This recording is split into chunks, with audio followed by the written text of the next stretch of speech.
Todo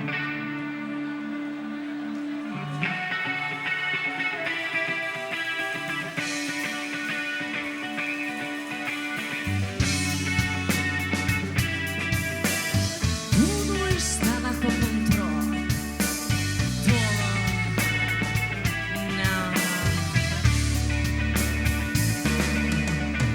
Una aldea poblada de invencibles galos resiste ahora y siempre al invasor, con una fórmula mágica que los hace invencibles: el cerebro.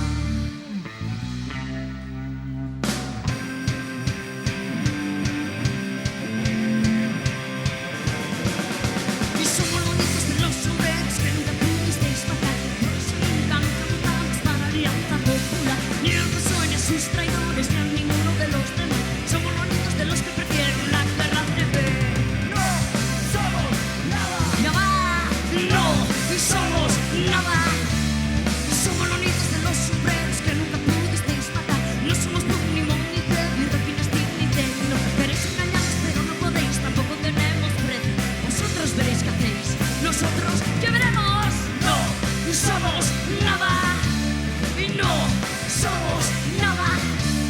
Somos los nietos de los obreros que nunca pudisteis matar. Somos los nietos de los que perdieron la guerra civil. Somos los nietos de los obreros que nunca pudisteis matar. Somos los nietos de los que perdieron la guerra civil. No somos nada. No somos nada. Venga, a ver, Sondika, sube. A ver, nada.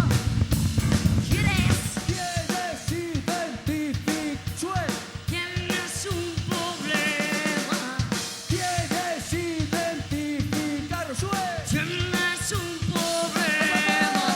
Quieres identificarnos. Tienes un problema. ¿Quieres identificarnos? Tienes un problema.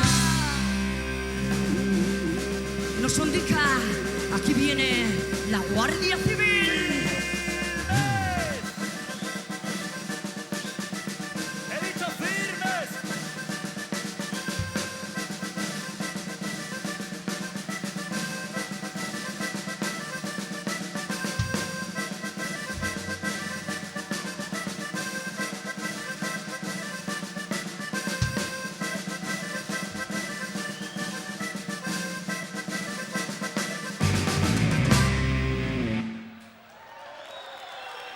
No somos nada.